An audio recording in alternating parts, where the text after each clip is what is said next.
الحمد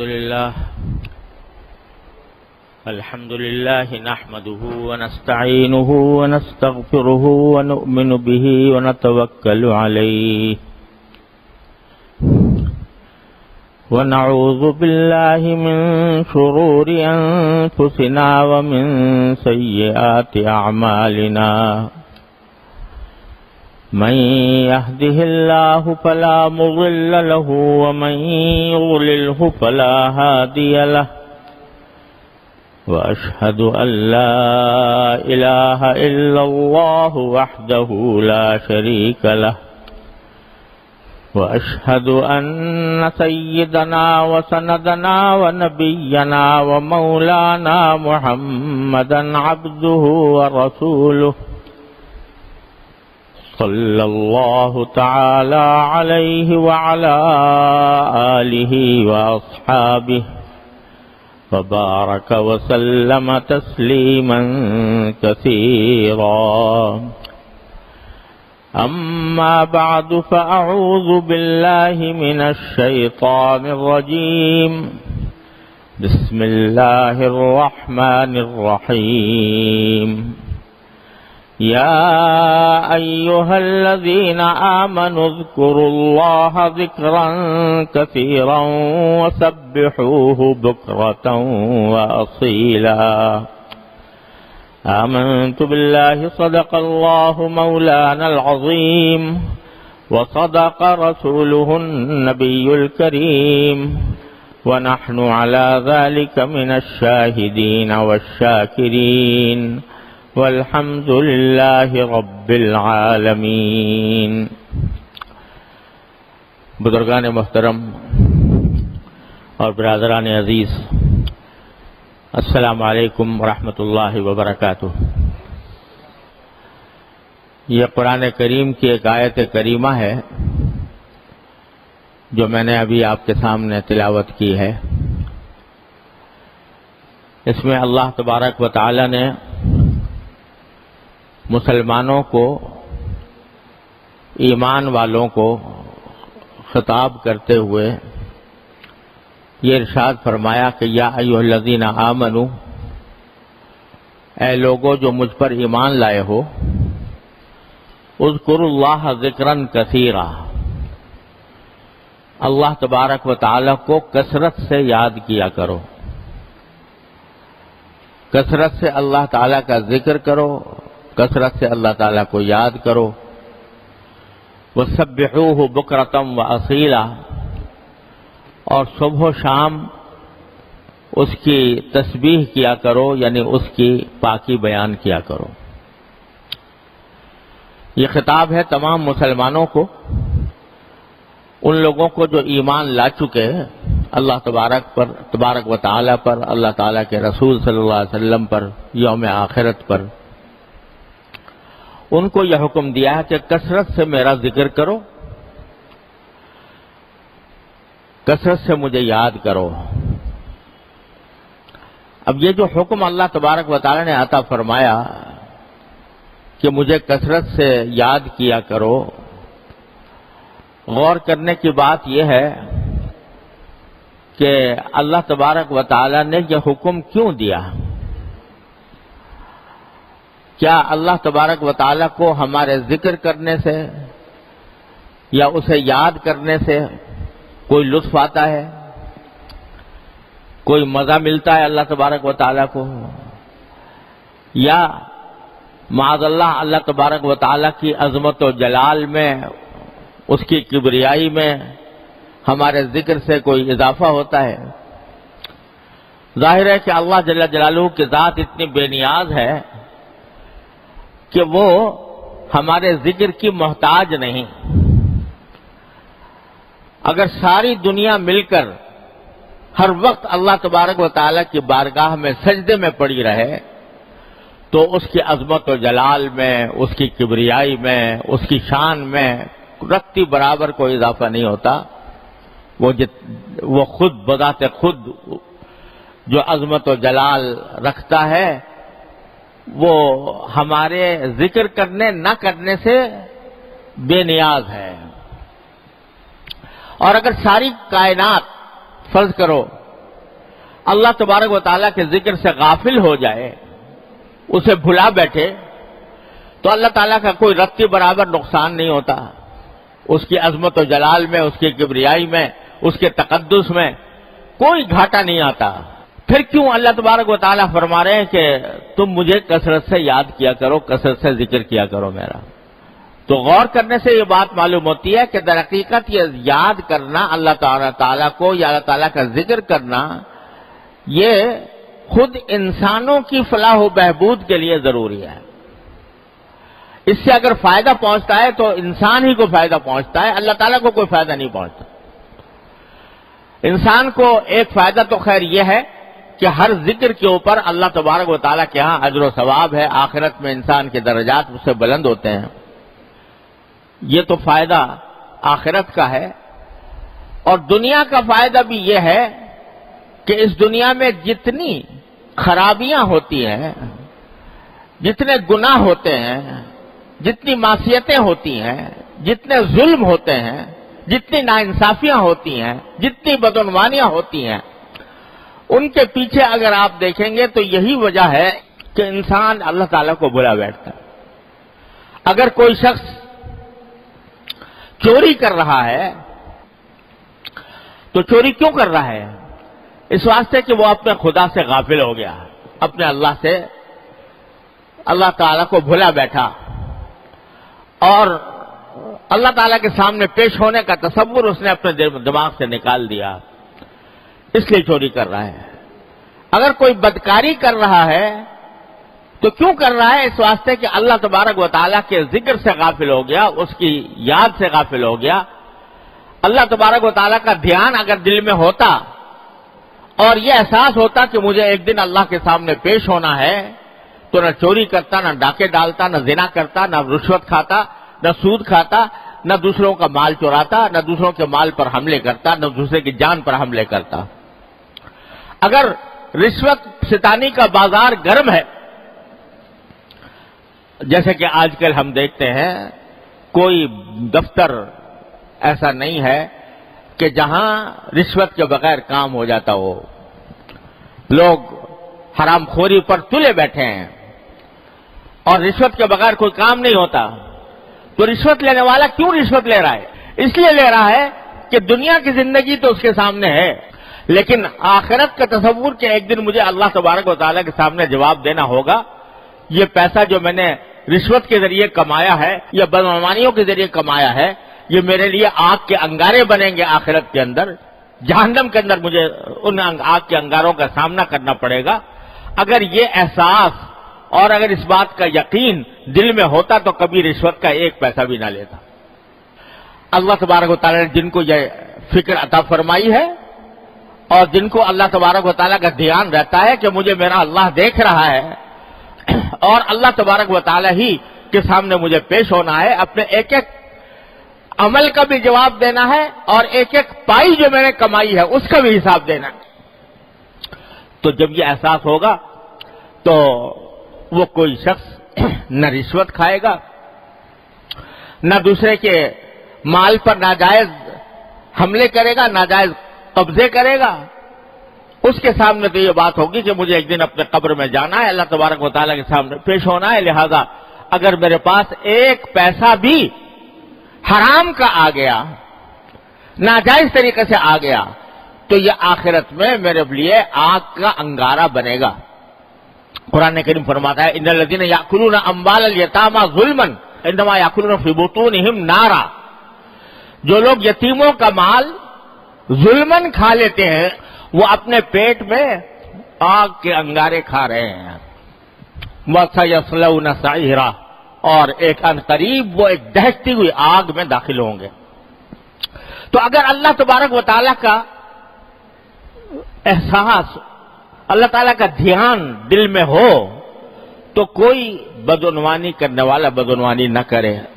اور جب یہ احساس لوگوں کے دل میں تھا، جس وقت تھا، اور آج بھی جن کے دل میں احساس ہے، وہ بڑی سے بڑی دولت کو ٹھوکر مار دیں گے، لیکن حرام کا ایک لقمہ بھی ان کے گلے سے نہیں اتر سکتا، اس واسطے کہ ان کے دل میں اللہ کا ذکر ہے، اللہ کی یاد ہے، اللہ تبارک و تعالیٰ کے سامنے پیش ہونے کا احساس ہے. تو پھر یہ کوئی آج ساری دنیا کرپشن کرپشن کرپشن کا ایک شور مچا ہوا ہے. بڑے بڑے لوگ کہتے ہیں کہ جرائم جو ہوتے ہیں وہ غربت کی وجہ سے ہوتے ہیں، لیکن آپ دیکھیں گے، اگر دیکھیں جائزہ لے کر، تو جتنے بڑے جرائم دولت مند لوگ کر رہے ہیں، جتنے بدعنوانیاں دولت مندوں کی طرف سے ہو رہی ہیں، جتنا کرپشن ان کی طرف سے ہو رہا ہے، غریب آدمی کی طرف سے اتنا نہیں ہو رہا. تو اگر غربت سبب ہوتی تو پھر یہ بڑے بڑے دولت مند جو لاکھوں میں کھیل رہے ہیں، کروڑوں میں کھیل رہے ہیں، اربوں میں کھیل رہے ہیں، ان کے ہاں کرپشن کا وجود مٹ چکا ہوتا. لیکن یہ دنیا کی دولت ایسی چیز ہے کہ حدیث میں رسول کریم صلی اللہ علیہ وسلم نے ارشاد فرمایا کہ ابن آدم کی حرص ایسی ہے کہ اگر اس کو ایک وادی بھر کر سونا مل جائے تو بھی وہ چاہے گا کہ میری ایک دوسری وادی ہو جائے، اور 2 وادیاں سونے کی مل جائیں تو وہ چاہے گا کہ مجھے تیسری وادی مل جائے. یہ حرص جو ہے یہ جوع البقر ہے، یہ نہ مٹنے والی بھوک ہے اور نہ بجھنے والی پیاس ہے جو کبھی ختم نہیں ہوتی. اور بڑا ہی بلیغ جملہ نبی کریم سرور عالم صلی اللہ علیہ وسلم نے ارشاد فرمایا کہ وَلَا يَمْلَأُ جَوْفَ ابْنِ آدَمَ إِلَّا التُّرَابُ. ابن آدم کا پیٹ مٹی کے سوا کوئی چیز نہیں بھر سکتی.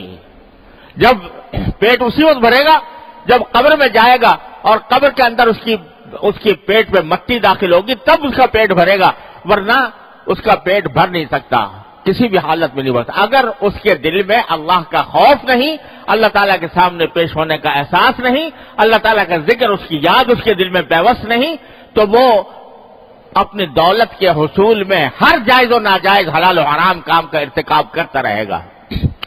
یہ ساری بدعنوانیاں جن کا ساری دنیا میں شور مچا ہوا ہے، آج بڑے بڑے حکمرانوں اور بڑے بڑے لیڈروں کے بارے میں لوگ تبصرے کر رہے ہیں کہ ان کے ہاں انہوں نے کیسا کرپشن کیا، انہوں نے کس طرح دولت جمع کی، کس طرح ناجائز طریقے سے دولت جمع کی. کیا ان کو ایسا تھا کہ ان کو کھانے کو نہیں مل رہا تھا، یا ان کے پاس اچھے گھر نہیں تھے رہائش کے لیے؟ کیا ان کو اچھے کپڑے میسر نہیں تھے، اچھے جوتے میسر نہیں تھے، اچھے گاڑیاں میسر نہیں تھی؟ سب کچھ اللہ نے دیا تھا، لیکن اس کے باوجود اس لیے کہ تاکہ اور میری دولت بڑھے، اور ایک وادی اگر سونے کی ہے تو دوسری وادی ہو جائے، دوسری ہے تو تیسری ہو جائے. آج رسول کریم صلی اللہ علیہ وسلم نے وادی کا لفظ استعمال فرمایا تھا کہ وادی، سونے کی وادی. اب اس کو آج آپ کمپنی کہہ لو کہ ایک کمپنی کا مالک ہو گیا، اب اس کے بعد دوسری کمپنی، اور دوسری کمپنی کا مالک ہو گیا تو تیسری کمپنی، اور تیسری کا مالک ہو گیا چوتھی کمپنی، اور ابن آدم کا پیٹ سوائے مٹی کے کوئی اور چیز نہیں بھر سکتی. اس کا راستہ تو صرف ایک ہے کہ اللہ تبارک و تعالیٰ کی یاد دل میں ہو، اللہ تعالیٰ کا ذکر اس کے دل زبان پر ہو، اور اللہ تعالیٰ کے سامنے پیش ہونے کا احساس اس کے دل میں جاگزی ہو، تو پھر اس کو قناعت کا درس ملتا ہے کہ اللہ تبارک و تعالیٰ نے جتنا مجھے حلال طریقے سے عطا فرما دیا وہ میرے اللہ تعالیٰ کا کرم ہے، اس کا فضل ہے، اور اسی پر مجھے اپنے سارے نظام زندگی کو اس کے گرد گھمانا ہے. اس سے آگے میں ایک پیسہ بھی حرام طریقے سے، ناجائز طریقے سے نہیں لوں گا. یہ بات صرف اسی شخص کے دل میں آ سکتی ہے جس کے دل میں اللہ کا ذکر پیوست ہو، اللہ تعالیٰ کی یاد پیوست ہو، اور اس کے سامنے اللہ تعالیٰ کے سامنے پیش ہونے کا احساس دل میں جاگزین ہو. اس لیے اللہ تبارک و تعالیٰ فرمانے، اللہ کے بندو اگر اپنے آپ کو بدعنوانیوں سے، مظالم سے، ناانصافیوں سے، جرائم سے، گناہوں سے بچانا چاہتے ہو تو اس کا طریقہ یہ ہے کہ مجھے کثرت سے یاد کرو. تو یہ اللہ تبارک و تعالیٰ نے ایک ایسا سبق عطا فرمایا ہے کہ ہر مومن کے لیے بڑا عظیم سبق ہے. کیسے اللہ تعالیٰ کا ذکر آئے اور کیسے اللہ تبارک و تعالیٰ کی یاد دل میں پیوست ہو، اس کے بہت سے طریقے نبی کریم سرور دو عالم صلی اللہ علیہ وسلم نے تجویز فرمائے ہیں. ان میں سے ایک طریقہ یہ ہے جو رسول کریم سرور دو عالم صلی اللہ علیہ وسلم نے جس کی تلقین فرمائی کہ انسان کی صبح سے لے کر شام تک کی زندگی میں مختلف مراحل آتے ہیں. ہر مرحلے کے لیے نبی کریم صلی اللہ علیہ وسلم نے کوئی دعا، کوئی ذکر تجویز فرمایا ہے. صبح کو جب بیدار ہو تو کیا کہو؟ الحمدللہ الذی احیانا بعد ما اماتنا والیہ النشور. شکر ہے اس اللہ کا جس نے مجھے مرنے کے بعد دوبارہ زندگی دے دی. نیند بھی ایک طرح کی موت ہے، اس کے بعد اللہ نے دوسری زندگی دے دی. والیہ النشور، اور آخر بالآخر اسی کے پاس جانا ہے ہم سب کو. اٹھتے ہی سب سے پہلا درس اور سب سے پہلا سبق بندے کو یہ دے دیا کہ تمہیں اللہ نے اس عارضی موت سے تو زندگی عطا فرما دی، لیکن یاد رکھو ایک دن آنے والا ہے جب تمہیں مرنا ہے، اور مرنے کے بعد اللہ تعالیٰ کے سامنے پیش ہونا ہے. تو اس کے دل میں پہلے ہی اٹھتے ہی سب سے پہلا تصور یہ ڈال دیا کہ اب جو کام کرو اس دنیا کے اندر، اس صبح سے لے کر شام تک کی زندگی میں، وہ یہ بات پیش نظر رکھ کر کرو کہ اللہ کے سامنے مجھے جواب دینا ہوگا. اٹھے بیت الخلا گئے تو وہاں کے لیے فرما دیا اللہم انی اعوذ بک من الخبث والخبائث، یہ کہو. باہر نکلو تو غفرانک الحمدللہ الذی اذھب عنی الاذی وعافانی، یہ کہہ دیا. مسجد کی طرف جا رہے ہو تو جاتے ہوئے اللہم اجعل فی قلبی نورا وفی بصری نورا وسمعی فی سمعی نورا وعن یمینی نورا وعن شمالی نورا، کہ اللہ مجھے سراپا نور بنا دیجئے. مسجد میں داخل ہو رہا ہو تو کہا اللہم افتح لی ابواب رحمتک، اے اللہ میرے لیے دروازے رحمت کے کھول دیجئے. نماز تو ہے یہ ذکر، نماز اس کے بعد وہاں سے باہر نکلے اللہم انی اسألک من فضلک، یا اللہ میں دنیا کی کاروبار میں نکلنے والا ہوں تو میں آپ کا فضل چاہتا ہوں کہ مجھے آپ کا فضل ملے، یعنی اللہ تعالیٰ کی طرف سے حلال روزی ملے. اس بات کی دعا اللہ تعالیٰ سے کر لو. گھر میں داخل ہو تو یہ کہو، جب گھر سے باہر نکلو تو یہ کہو، سواری پر سوار ہو تو یہ کہو. یہ تلقین فرمائی ہے نبی کریم سرور عالم صلی اللہ علیہ وسلم نے ان دعاؤں کی. لوگ ان دعاؤں کی قدر و قیمت نہیں سمجھتے، لیکن حقیقت یہ ہے کہ یہ بہت بڑا عظیم ذریعہ ہے اللہ تبارک و تعالیٰ کے ساتھ تعلق قائم کرنے کا، اور اللہ تبارک و تعالیٰ کی یاد دل میں پیوست کرنے کا. جب آدمی سوچ سمجھ کر یہ دعائیں کرے گا تو اس کو اللہ تعالیٰ کے ساتھ تعلق مضبوط ہوگا، اور اللہ تبارک و تعالیٰ کے سامنے پیش ہونے کا احساس اس کے دل میں بیدار ہوگا، اور وہ اس کو گناہوں سے بچائے گا، اس کو معصیتوں سے بچائے گا، اس کو مظالم سے بچائے گا.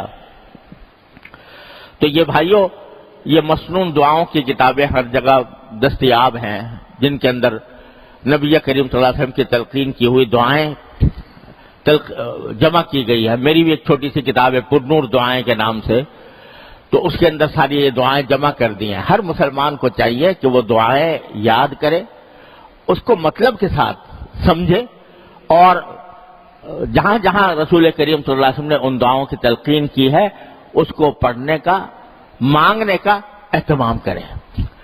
ایک بڑا مؤثر طریقہ اللہ تعالیٰ کے ذکر کو اور اس کی یاد کو دل میں بٹھانے کا یہ دو مسنون دعائیں ہیں. اس کے علاوہ اللہ تبارک و تعالیٰ نے یہ فرمایا کہ ادعونی استجب لکم، مجھے پکارو میں تمہاری پکار سنوں گا. لہذا اپنی ہر حاجت، چھوٹی ہو بڑی ہو، کوئی حاجت ہو، وہ اللہ تبارک و تعالیٰ سے مانگنے کی عادت ڈالیں. حدیث میں آتا ہے کہ رسول کریم صلی اللہ علیہ وسلم نے فرمایا کہ اگر تمہارے جوتے کا تسمہ بھی ٹوٹ جائے تو اللہ تعالیٰ سے مانگو. اب بظاہر تو اگر جوتے کا تسمہ ٹوٹ گیا ہے تو آدمی کو موچی کے پاس جانا چاہیے، لیکن موچی کے پاس جانے سے پہلے فرمایا کہ تم اللہ تعالیٰ سے مانگو، یا اللہ میرے جوتے کا تسمہ ٹوٹ گیا، یہ ٹھیک کرا دیجیے. یہ کیوں؟ تاکہ اللہ تعالیٰ کے ساتھ تعلق مضبوط ہو، اس کی یاد دل میں سمائے، اس کا ذکر انسان کی زندگی میں رچ بس جائے، اس لیے یہ تلقین فرمائی. تو اپنی چھوٹی بڑی حاجت، چلتے پھرتے اٹھتے بیٹھتے، ابھی آپ نکلے ہو اور سواری کی تلاش ہے، یا اللہ اچھی سواری دلوا دیجیے. سواری کے اندر بیٹھ گئے، یا اللہ عافیت کے ساتھ منزل تک پہنچا دیجیے.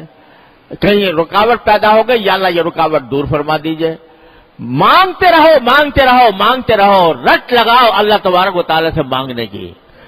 اور دوسرا یہ کہ اللہ تعالیٰ نے الحمدللہ ہر انسان پر نعمتوں کی بارش کی ہوئی ہے. تو ہر نعمت کا تصور کر کے اللہ تعالیٰ کو کثرت سے شکر ادا کرنے کی عادت ڈالیں. یہ دو عظیم عبادتیں ہیں اور عظیم کام ہیں. ایک شکر اللہ تبارک و تعالیٰ کی نعمتوں کا، اور دوسرے اللہ تعالیٰ سے مانگنے کی عادت، چاہے چھوٹی بڑی عادت، چھوٹی بڑی حاجت ہو، کوئی حاجت ہو، اللہ تعالیٰ سے مانگنے کی. یہ دو باتوں کا اگر انسان اہتمام کر لے کہ شکر کثرت سے ادا کرے، کثرت سے ادا کرے، صبح سے لے کے شام تک کی زندگی میں اس کو اپنا تکیہ کلام بنائے، اس کو اپنی عادت مستمرہ بنائے کہ آدمی اللہ تعالیٰ کی نعمتوں کا شکر ادا کر رہا ہے، اور جو کوئی حاجت ہے چھوٹی بڑی اللہ تعالیٰ سے مانگنے کی عادت ڈالے. یہ کر کے دیکھیں، اس کی مشق کرنی ہوتی ہے، اس کی عادت ڈالنی ہوتی ہے. یہ مشق اور عادت ہو جائے تو اللہ تبارک و تعالیٰ کے ساتھ جتنا آپ مانگو گے اور جتنا اللہ تعالیٰ کا شکر ادا کرو گے، اللہ تعالیٰ کے ساتھ تعلق مضبوط ہوگا، اور تعلق مضبوط ہونے کے نتیجے میں اس کی یاد اور اس کا ذکر دل میں سمائے گا، اور سما گیا تو سمجھو دنیا آخرت کی کامیابی اس لحاظ سے حاصل ہو گئی کہ انشاءاللہ جب دل میں سمائی ہوگی یہ بات کہ میں اللہ کا بندہ ہوں، زمین پر اللہ تعالیٰ کے حکموں کے مطابق زندگی گزارنے کے لیے آیا ہوں، اور مجھے ایک دن اس کے سامنے جواب دہی کے لیے پیش ہونا ہے، تو پھر انشاءاللہ وہ ہر طرح کے گناہوں سے اور بدعنوانیوں سے انسان کو بچائے گا. اللہ تبارک و تعالیٰ اپنے فضل و کرم سے، اپنے رحمت سے ہم سب کو اس ذکر کثیر کی توفیق عطا فرمائے، اور ہماری زندگیوں کو اپنی رضا کے مطابق ڈھالنے کی توفیق عطا فرمائے. وآخر دعوانا الحمدللہ رب العالمین.